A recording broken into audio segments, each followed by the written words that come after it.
Cool.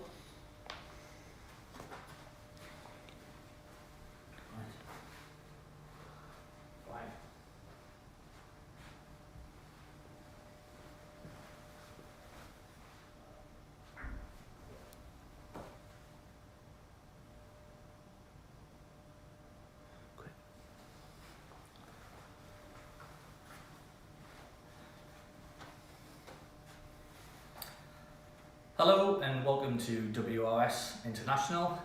My name is Lawrence and welcome to our first ever webinar where we'll be covering some of the information which we hope is useful to you. Being out there, we're aware of the pandemic and the issues we have. So we're trying to make an area where we can create a space for you to learn a little bit maybe on some of the techniques that we can tell you about boat repairs, and we can also talk about some of the safety checks and standard checks you would do with your boat. So just going to do a couple more checks here. If you were letting a couple more people log on, just give us 1 minute and we'll be straight on to the presentation.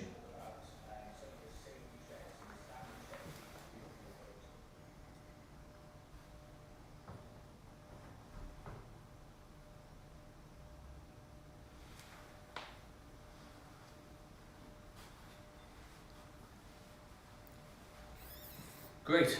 I think we've managed to catch up where we had a kind of eye on how many people we wanted logging on, and we've caught up a little bit on that. So we're going to start the presentation by walking through a little bit about what we want to cover. So one of those things is to start off is to look at a safety check. So we'll be working through a few inflatables. Today we've got a few of them around. We've got the WRS Mega Sled, a bigger version of our sled really. We'll talk you through some of the checks that we do on a boat like that. We also have things like the Rapid D board, made of a drop stitch construction. So we want to look at some of the highlights for doing repairs there. And we also obviously have the sled, which I know many of you maybe have one of these already. So you want to look at the periodic sort of 6 monthly checks we do with something like this. And we also have the Raft. So a bigger version than the Mega Sled. We have two sizes, 3.6 and 4, but they all have roughly the same amount of chambers and the same sort of highlighting issues there that you want to look at if you're doing a kind of standard check. Now we're going to talk through WRS products, and obviously you may not have a WRS product, you may have something else. And it's up to you, to interpret what you can. We can only talk through what we see as good guidance on inspection and repair. And as I mentioned, we'd look to do this every 6 months. A pre-use inspection or post-inspection is also wise. If you've been using it out in the field and you come back after either training or deployment, then it's a great opportunity then to fully check your equipment, dry it and store it safely so that it's ready for next use. Then again, we'd recommend that every 6 months you get a chance to fully inflate it and go through some of these checks we're going to go through with you now. Like I mentioned at the end, we're going to look at some of the basic repairs. And again, throw out your comments, we'll pick up those hopefully as we go through the presentation. At the end we can answer some of those questions. So first of all, one of the first areas we want to talk about was air chambers. Each of these boats, excluding the board, are made up of multiple chambers, and those are separated by a piece of fabric internally which we call the baffle. And a baffle can be seen, let's come in a bit closer here, and the baffle, you can see here this kind of V line that runs through here. This allows us to show where the separation is between this chamber and this chamber, which is why we have inflation valves here and inflation valves here, and the air is contained in those chambers by this baffle. So why is that important?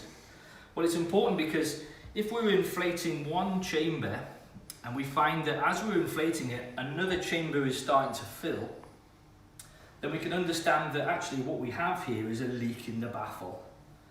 Now, the boat will still hold air, but what we haven't got is resilience for in case we have a puncture, then we don't have any backup. We have no other chambers. If they're all connected, then we have a problem and the boat will go down and we have no resilience. It's just a single chamber.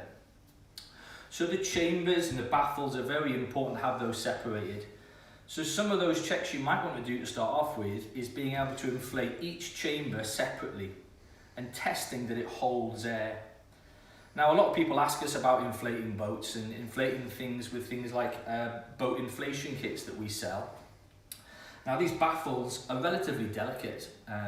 They're difficult to repair, and we want to make sure to give the longevity of the product, we want to protect these areas. So one way we can do that is by, when we're using it operationally, we can inflate to 75%, and then fully inflate to 100% once we have all of the chambers with roughly 75% of air in. And that will mean that they all come up together, rather than inflating one fully, which will potentially put a lot of stress on these baffles. Now, for deployment, we understand that people want to go quick. So time to time with deployment, then we can accept a bit of inflation fast on single chambers. But for training, there's really no need, and the best thing to do is to be gentle with it, 75% and then into full inflation. And that'll hopefully give your baffles a bit of longevity. So when you come to do this inspection, you can hopefully find that the chambers are each holding their own air separately. What to do if you have a problem, if there is air going across into the other one? You can try contacting the manufacturer, so if it's us, then contact us and we can see if we can do something about it for you. More than likely, if the boat is outside of warranty, it may mean that it's the end of the life of the boat for the type of use you're using it for. But again, it may not be that bad. You may want to contact the manufacturer, but it's definitely a good thing to check. So those are our separate chambers. Within WRS, we're going to talk about valves in a bit, but we put overinflation valves, so overpressure valves and inflation valves. And this means that, again, it's all about trying to protect each of these chambers. So if you're filling with compressed air, then these should override an empty air that's extra. So it's all about protecting the baffles to end up with separate chambers. So we can do that. For chambers on this boat, for the raft, we have 4 main chambers, the floor chamber, which is completely separate, and then we also have 2 thwarts. Just to note that the thwarts don't come with overpressure valves at the moment, so you have to be a little bit careful if you're filling those with compressed air. You can easily cause problems with those. On something like a sled, then we have 2 main chambers, and then the floor is a separate chamber. Again, floors have got their own overpressure valves, so that's all handleable. And the mega sled is the same, 2 main chambers and then a floor. Not all manufacturers do this. Some manufacturers will make this in one shape, so they'll make a single chamber at the top, which really comes down to cost. It's a little bit more expensive to put a baffle in there. That might be why they're doing it. The rapid D board is just one single chamber, so if we lose pressure here, then the whole board is compromised. And it's more of a float aid than a boat, so it's more for giving us a bit of extra buoyancy, so we're doing a rescue. Excellent. So hopefully that talks a little bit more about the chambers that we're dealing with. We'll move on to seams, and the seams on a boat. Highly important that we look after the seams. Now, the only downside with seams is they're generally positioned on corners, which is also generally where we knock into things or rub. So a good place to look and check your seams out is on those corner points, on those profiles. So looking around these areas on the either side, all the way around to the front, equally looking for where the wear might be on the seams. These seams, if they start lifting, so if you're checking something and you notice that something is starting to flick up and it's loose, then maybe worthwhile circling it. As we talk about that, it's worthwhile having a little repertoire of equipment that will help you check this out. Because we're now looking at air leaving the boat. Some of the things I use for my identification when I'm checking boats, one is a little spray gun. It has some solution with washing up liquid inside, a paintbrush for just moving it around, and then also a China graph pencil that can mark on any areas that I notice bubbles coming out and air leaving. Now, please don't replace this with a biro. Biros make a very nice mark on the boat, very difficult to remove even with different solvents. Biro is very stubborn, so or permanent marker. Go with a China graph pencil and get one and add it to your equipment for doing regular checks. So you could come along to the seams where if you're inspecting the boat. When would I start using solution? I'd probably start using solution if I noticed a loose piece of fabric on the seam. Then I could spray on some solution, work it into the area, and you start getting a bit of a bubble line. And I can then see if I have anything starting to show in this area. Now luckily it's a relatively new boat, then we shouldn't see anything like seam failure. Now seam failure is actually covered in most people's warranties. We cover it in our warranty. So if you do have seam failure, then it should show up in a warranty. But you may need to go around and check these. When to do this is also quite key. You may want to use a gauge on your valves, which you can then check the pressure in each one. But the easier way is to inflate the full boat. If you notice one chamber go down, then you can re-inflate it and start working around with your solution, with your brush, trying to find those areas where it's starting to lose air. Seams are a good place to start because they're a place where it's more likely you're going to notice that there's if there's a failure you haven't seen before, then it might be down to something getting cut on the seam that's getting missed. So check those seams out. You can also use the same solution and same method for checking around valves. So taking the valve off, squirting around the valve and looking for any bubbles that are coming from underneath the valve. Now the valve also might leak from inside the valve. Now this one's brand new, so we have no problems, but grit, bits and bobs can get stuck down here and we'll end up then with potentially bubbles forming. So there's two areas you could find with a valve. One is bubbles coming out here, and the other one is bubbles coming from around the edge of the valve. Now the one on the inside is grit or debris getting in the way of the diaphragm which closes down on the valve. And that's best fixed by removing the valve, which I'll show you in a second, and cleaning it out with same sort of solution, a brush and some water, washing up liquid in a bowl, and that should clear it out. Don't use greases or anything like that because it'll just attract more dirt, but a bit of solution and you can clean out most valves. If it's a very old valve, it might be that the spring hasn't got enough oomph in it to actually close, but that's very rare. If we have air escaping from underneath the edge, then we've got certain tools available to us to help that. This is one that you may have found inside if you've bought one of our boats. Then it comes with a little orange container. If you haven't got one, then contact us. And it has two star shapes. This one here fits what we call a C7 or D7 valve. And this can go on here, and you can rotate the valve to loosen it or tighten it. So if we're losing air out the sides, then sometimes just tightening the valve will nip it a bit closer onto the fabric and stop any loss of air. Yeah. If it's leaking from the inside, then we may need to remove it. So we can loosen the valve even with air in the boat, so that we can loosen it off so it's starting to spin. And then once we've got it loosened, we can drop all of the air out of the chamber. What we need to make sure of is that we don't lose the cage in the back of this valve. Behind it is a small plastic cage, and we don't want to end up with that plastic cage coming out. I'm just going to show you through here. So here's the valve and the cage. So if we were to carry on loosening the end one, then eventually unscrewing the top would take this out from the fabric and leave this inside the boat. What we don't want to do is have this drop into the boat chamber where we can't get it again and it rolls down the end of the boat. So best to do this is let the air out and then trap it into an area of the fabric where you can remove this part of the valve. Yeah, you can then leave this, it won't roll away because the boat's flat, and then you can have a look at inspection of the valve itself.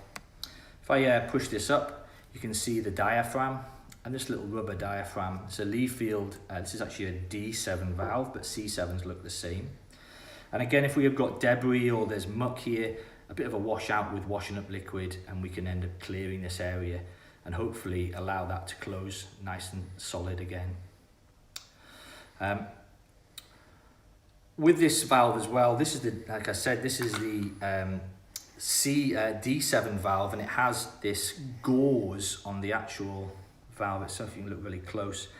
The gauze itself is to stop threads. For this valve is sometimes used, or mainly used, in drop stitch, which we'll show you through in a second. And drop stitch has lots of loose fibers in it. This is a section of drop stitch. And if these loose fibers get entangled in this valve, then it'll stop it from closing. So to stop that happening, Leafield have designed the valve with a gauze on which shouldn't let the fibers through, so it doesn't get sucked into the valve and then inhibit the valve operating. If you're using a C7 valve, which may be on it, and it's on a drop stitch product, that might be one of the problems. If it's got a continual leak every time you take the cap off, it's leaking.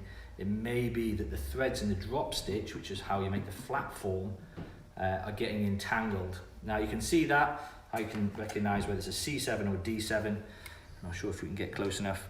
At the top of this one it says D7, and on a C7 valve it says C7. So if you find one of these valves in a drop stitch product, like a flat floor like this, and it's leaking, it may be down to the fact that it's a C7, it's got tangled. The way we used to work around it is they'd put on a mesh on the inside, usually out something like a Hoover filter bag, before they actually developed a proper filter. Over time that can come loose, and then obviously it'll start getting snagged, but that's one thing to look for. So that's why we use D7 valves. They're quite new, but we use them on all of our floors, and then we use a C7 valve on the side chambers. So that's our inflation. Overpressure valves, this is an A6, and they each have a different amount of pressure depending on the type of product and the manufacturer's guidelines on how much air we want to put in it. This one you can see has a red and white dot, or an orange and white dot. Now that stipulates the amount of pressure that we can run in that. So this will be placed on each of those chambers. For servicing these, then again, you can use the tool on the other side, and you can then loosen off the A6, unscrew it. The white section stays inside the boat, this comes out. As far as servicing this, it does have a spring loaded here, but you don't actually get to see the diaphragm from here. It's actually inside here. They can be cleaned and serviced, just a little bit more tricky to get in there, but underneath where this little section is moving is a little rubber diaphragm.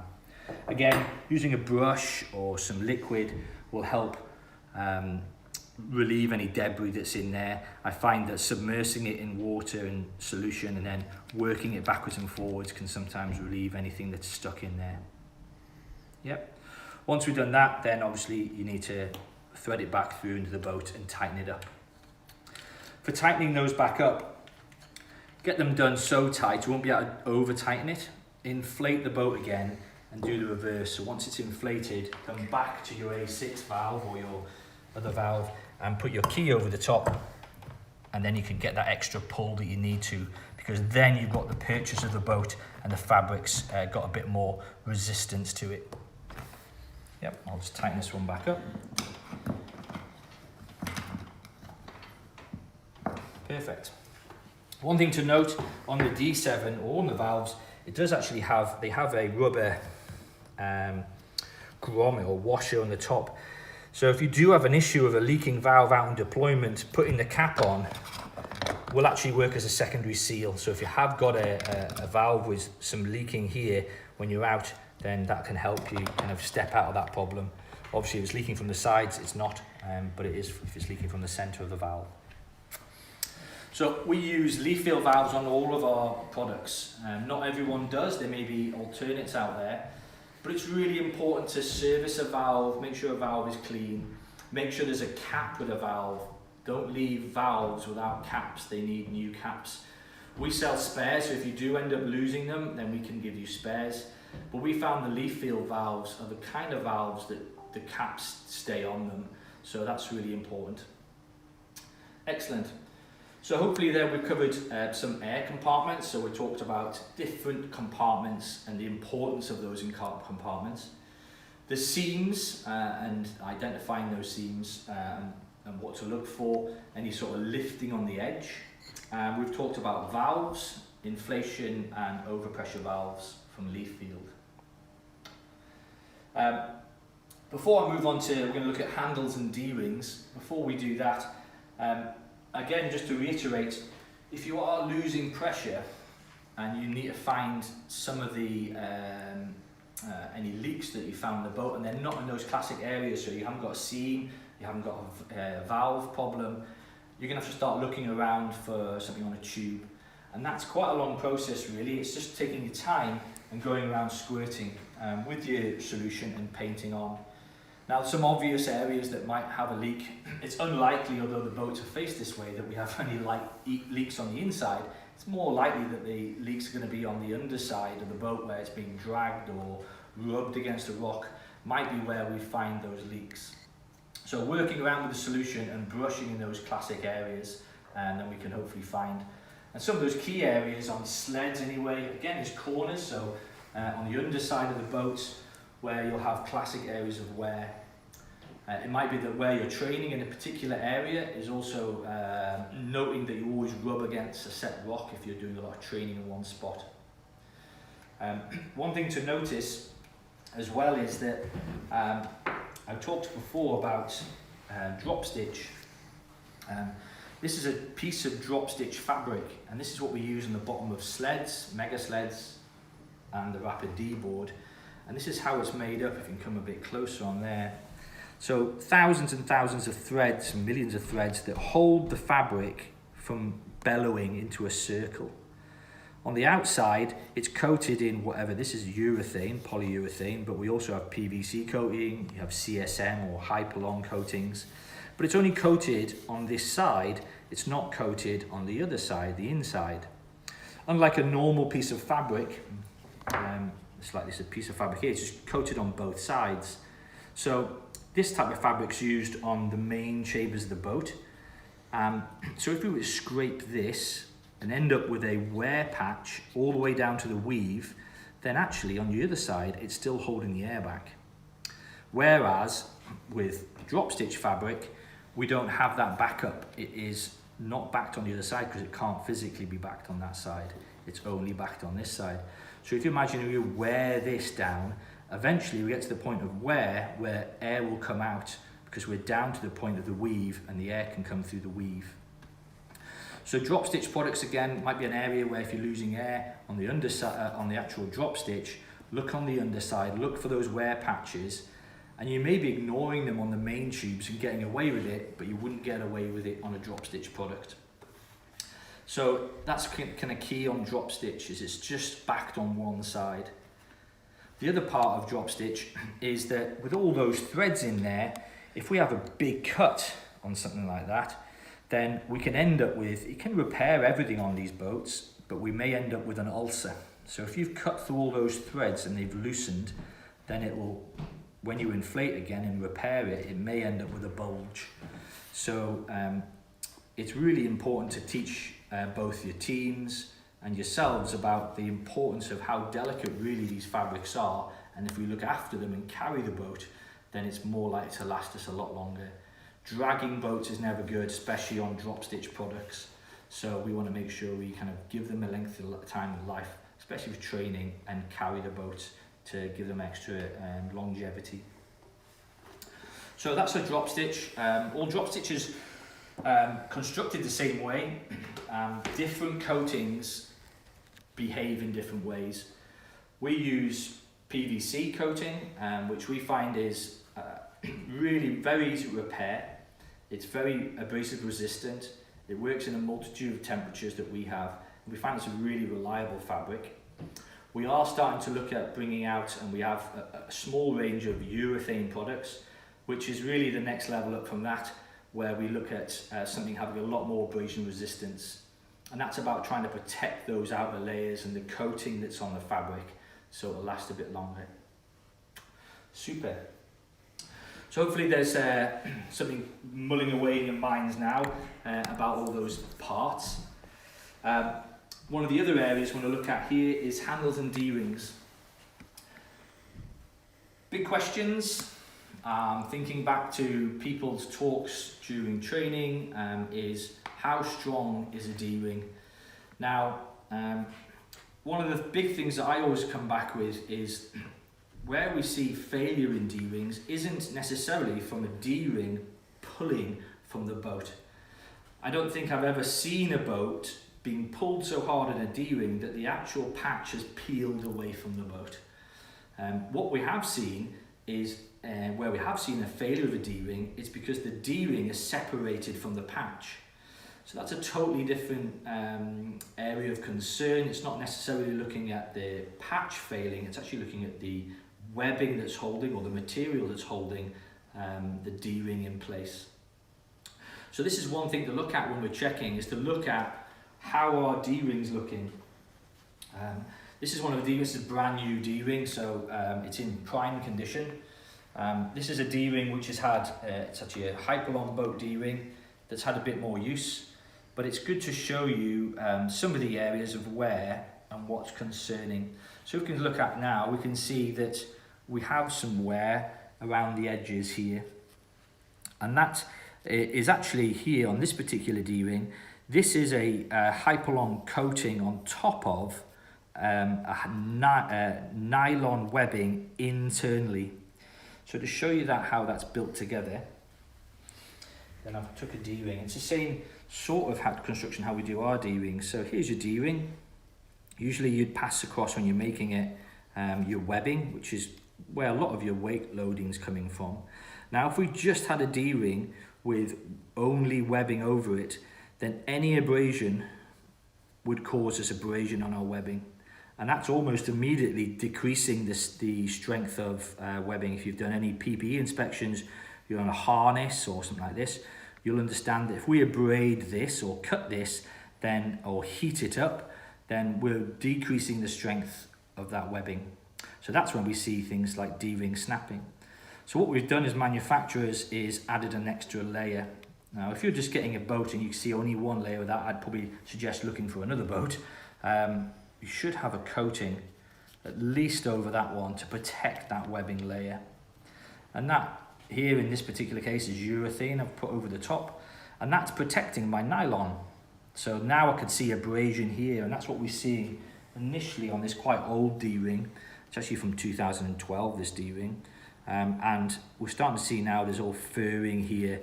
But actually underneath it, the webbing itself is in not too bad a condition. We're just seeing furring of the actual protective layer of Hypalon in this case, or urethane in this case.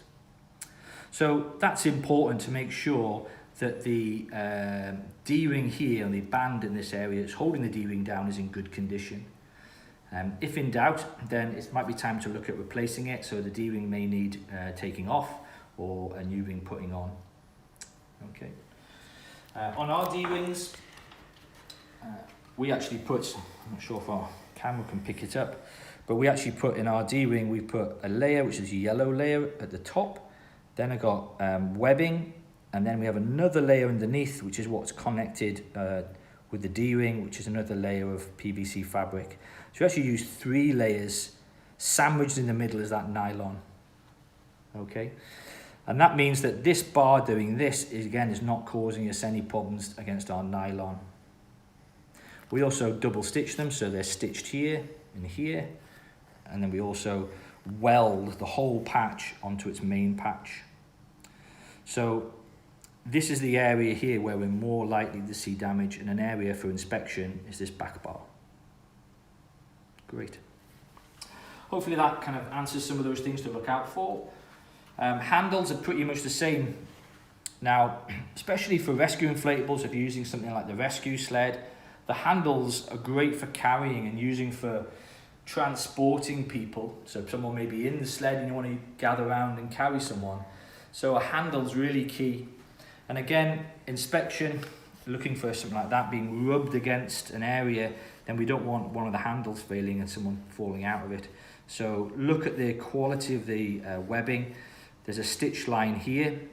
You can look and see if there's anything peeling and the glue's coming apart. More than likely not, but it's well worth a check. But it's the general wear and tear of this webbing area that's important to us. Yep. Now luckily most of the handles we place are all kind of out of harm's way really, they're on the top. You might see there's something like behind you is the rescue raft, and the handles here are a bit further into the area of collision. If we were going down a river, it might be an area to more look at on this sort of product. Whereas on the sleds, then they tend to be tucked out the way. Mega sled again, it's a bit more in the area of impact.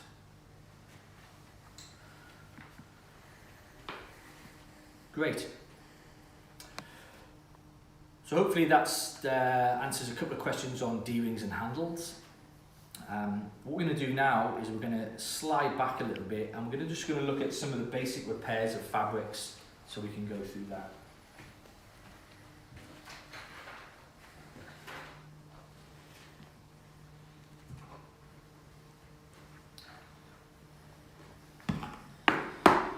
One thing I forgot to mention is this is a great little way of keeping on top of a log or some sort of report form. It's one we use when we have a boat come in, then we'll use this to mark down. It's one of our rescue rafts, and we'll use it to go through the system, and we can then highlight on it any of the areas and circle the areas that we're concerned about.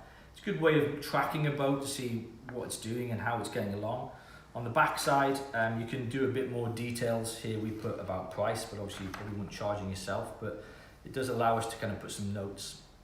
So some more information there. If you want some more help on that, then happy to send you a copy of that so you can kind of help build a bit of a picture. We've got the diagrams of these as well, so we can always do one for sled, for our raft. So if you want something like that for your team, then please email us and we'll pop those through to you. I'll give you an email at the end where you can do that as well. And that might be quite a nice resource, or maybe stick it online if that really helps you out. But it's a good way of documenting what we're doing as we go through a process like this. So that's a useful piece of paper. Some of the other bits we're going to look at here is the type of repairs, because what we have is what I'd class as quite a major workshop repair. And then we have probably a simple repair that you could do within a rescue service. And then we've got field repairs, so repairs that would happen out in the ground. Let's first look at the out in the ground ones. You may have got one of these, which is obligatory. We send you a little orange thing, and inside you tend to get a little pot of glue like that. There's a tool kit, and then there's a couple of pieces of patch repair that comes with it as well. So they're nice and easy. We're going to come on to those in a minute, but not very useful if you're out in the field and you've got a puncture then. That's where we sell the emergency field repair kit, really developed by us so that we can come out with a solution that actually works out in the field.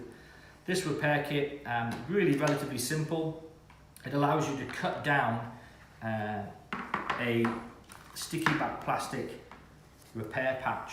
So you come with a pack of these inside. It requires you to wipe down. First of all, there's alcoholic wipe inside. You wipe the surface with the alcohol, and then we can apply the patch onto the area.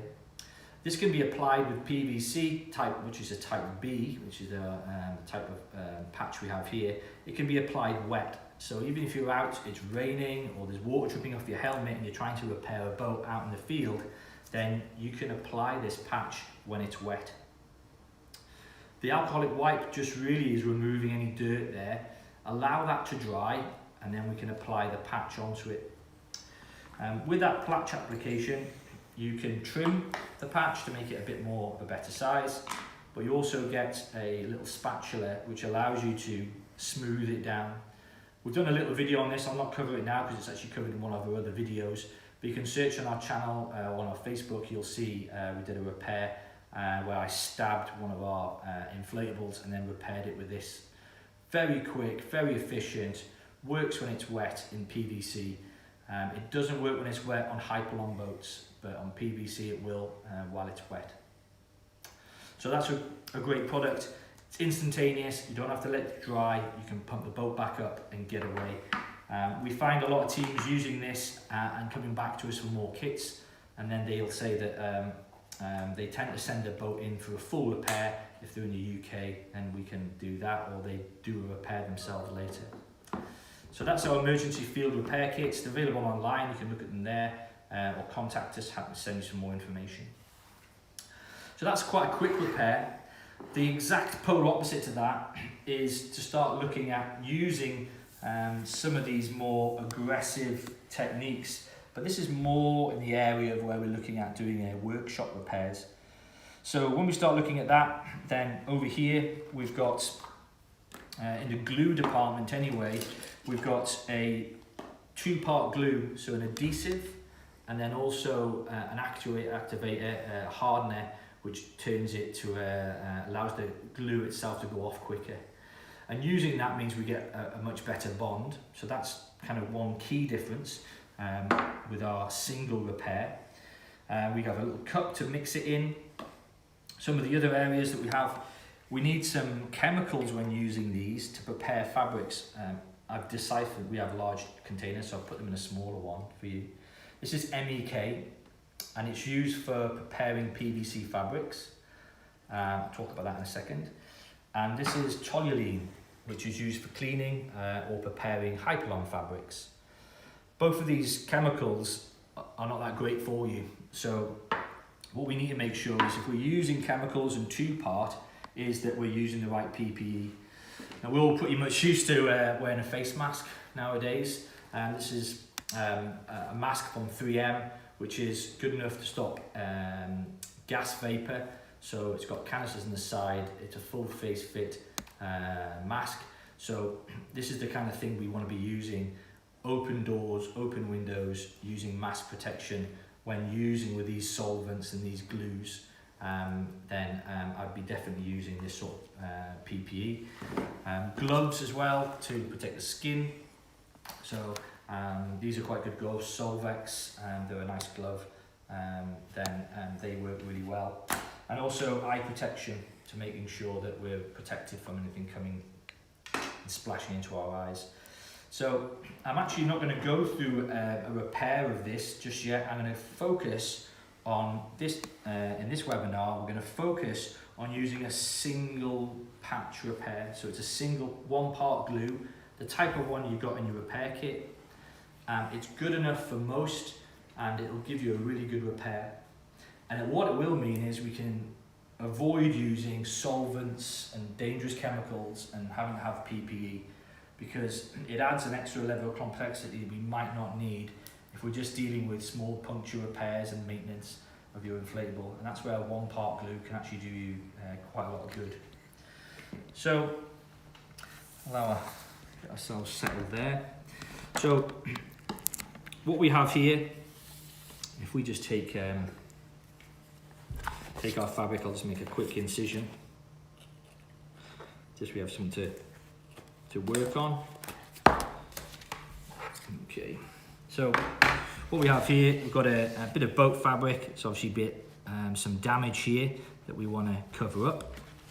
So first things, you may have got your patch repair kit that was in your obligatory repair, and it's been cut to size in this particular instance.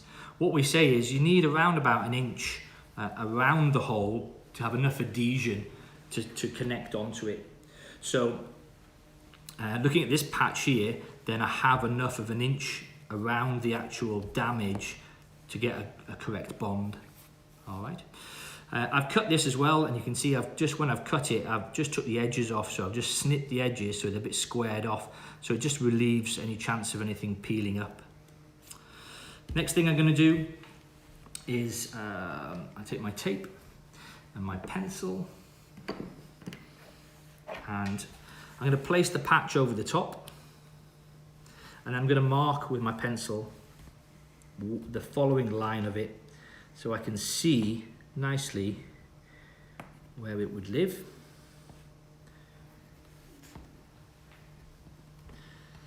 Peel that off, nice in the middle. And then I'm taking tape. Now you could be bold and start painting this on. Any excess glue you really want to remove, and that takes a lot of effort, and that involves a lot of chemicals we don't want to have to be bothered with. So using tape, you don't need any sort of solvents to deal with tape, any sort of protection to deal with tape, you can just put it straight on. So I just start taping off the area. And precision, taking the time here,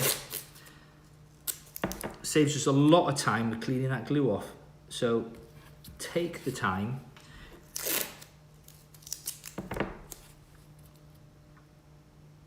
Perfect. Now I've got snipped those ends off, so each of those corners. So I'm going to put a little square again on the corners. That just means I don't end up with any overlap.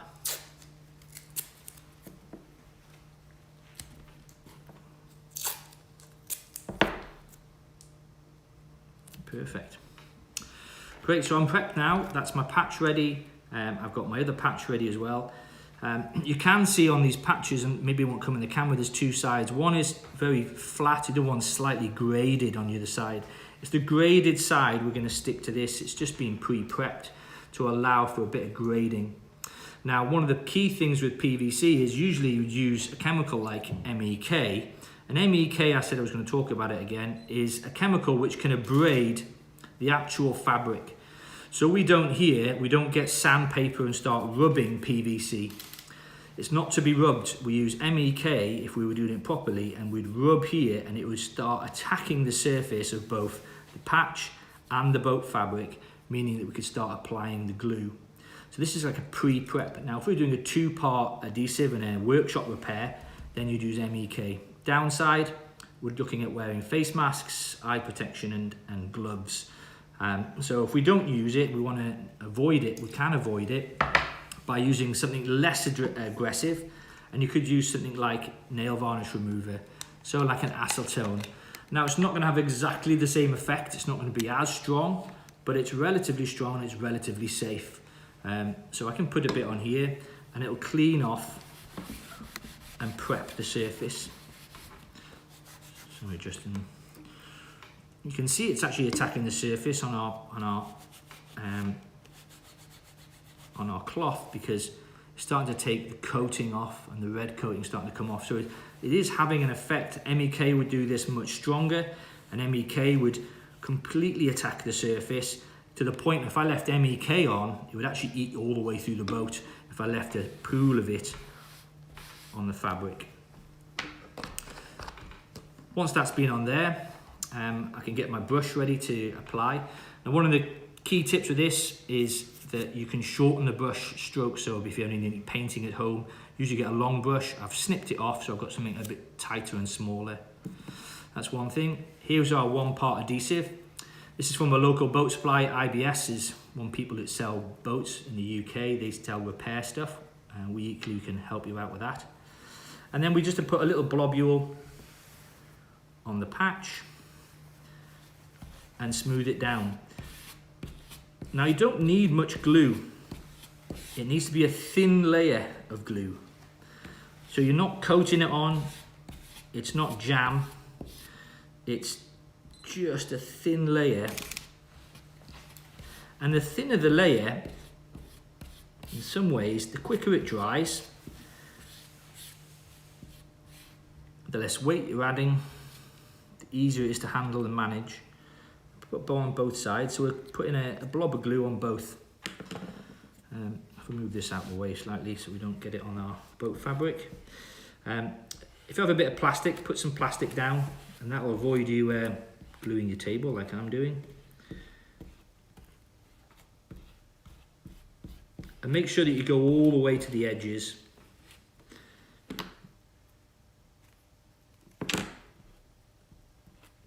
Once we've done one layer, then we're going to leave that to dry.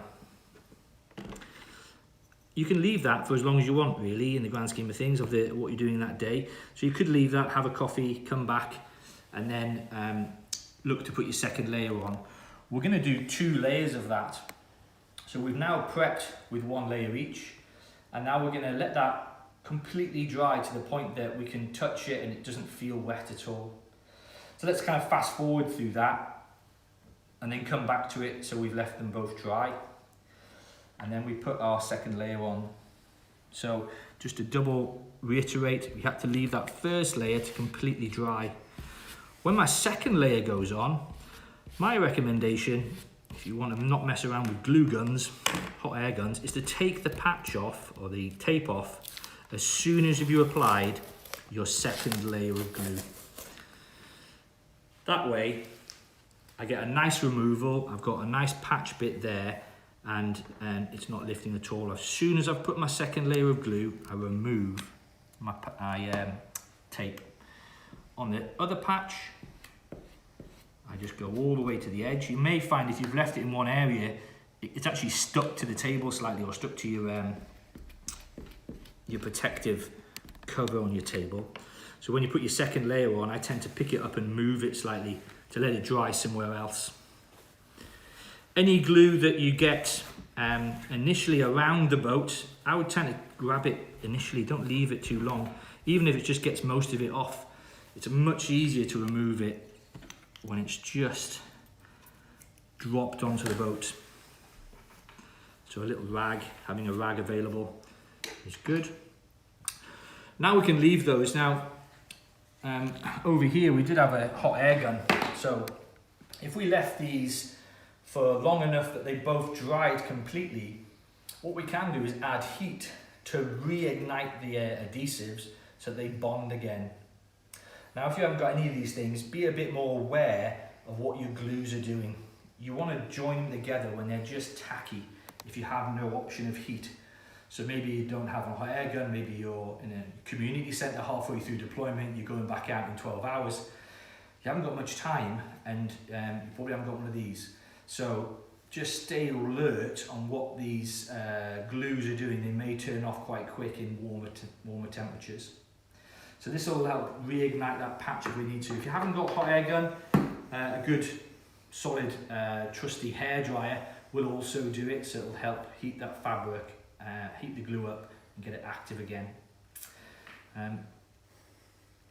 Already it's starting to turn, so let's try to apply. I can line it up onto the patch. Now I have got a slight overlap, which is fine. I can work on the edges. I just smooth down. Now here, working on a nice flat surface, it's always a bit easier. And I have got a glue line going around the outside, but it's manageable, it's neat. I'm going to use the roller and start from the middle and just work my way going to the outside. I tend to push the middle out first in case there's any air trapped underneath, and then work my way along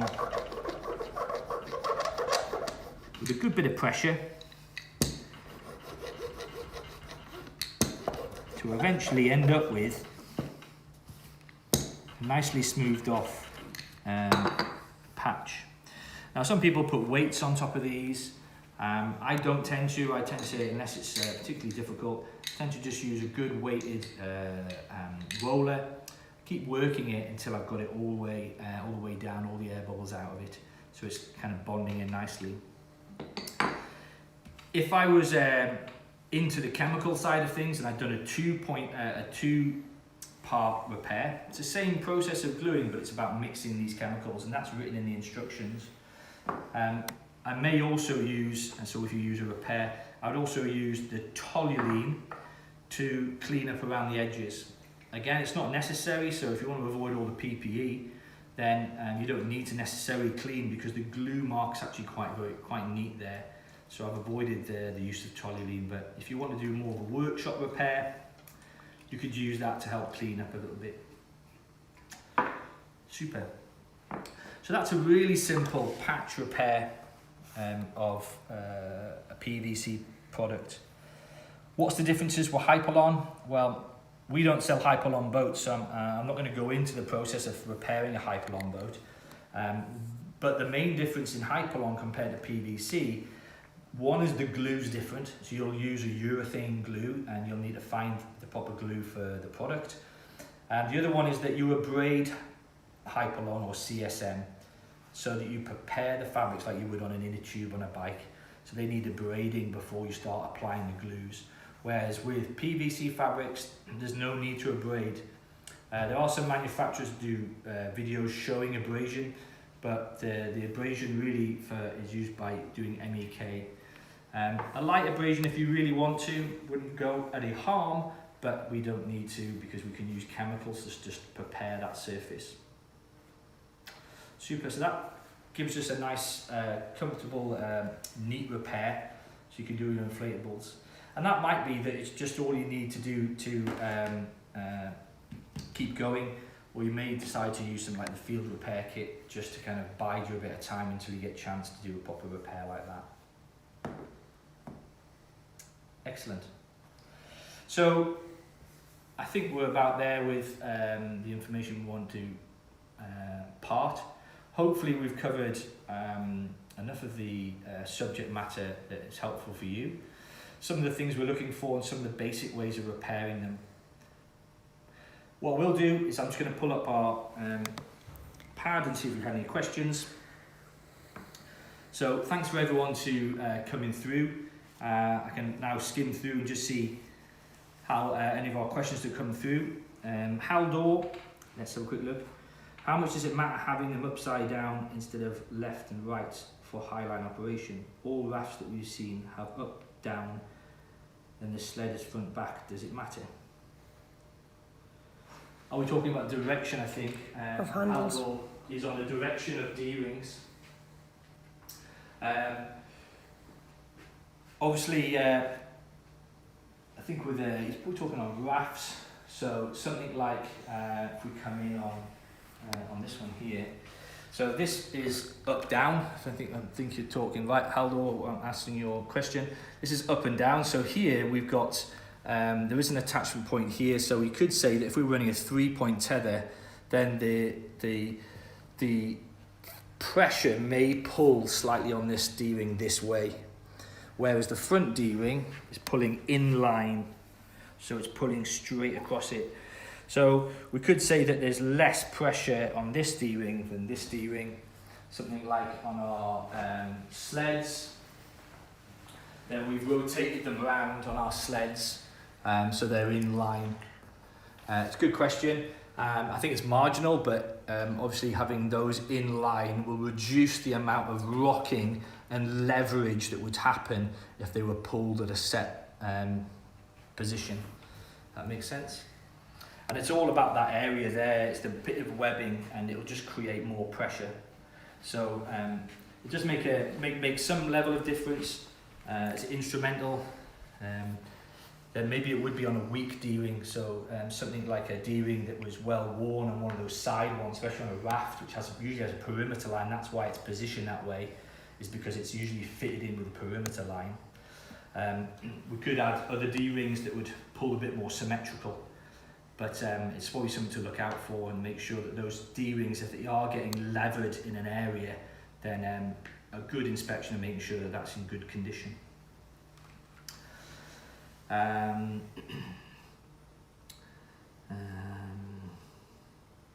people catching up a little bit more on there. I think that's it for the moment. I think everyone's seemed to have thrown out the questions that are there. I don't see any more popping up. If any pop up through our other channels, maybe on Facebook or something like that, then we will answer those. We'll share this at some point onto some of our social media channels. And thanks for joining us, to start off with. I know it's a difficult time with everything going on, but we'd like to be able to offer you, if you've sat through this and listened to my droning voice for some time, you'd like to get a CPD certificate, so maybe towards your Rescue 3 or outreach qualification or whoever you're with, or with ITRA or something like that, and you might want to present it saying you've done a bit of extra learning, then please email us, and please email me, which is lawrence@wrsinternational.com. You can also message us through our Facebook and ask for a CPD certificate, but please put who you are, so we need to make sure either it's your Facebook profile or your email address, and we'll send you a CPD certificate to say you've sat through this webinar. Hopefully that's helping you with a bit more knowledge. We're here to help. We have our little showroom in Kendal always set up. We're always available for a Skype or a Zoom call. You can talk us through the products. We can chat about stuff you want to talk about. We're here for you, and please get in touch if you need more from us. But until then, thanks for coming to join us, and we'll see you soon.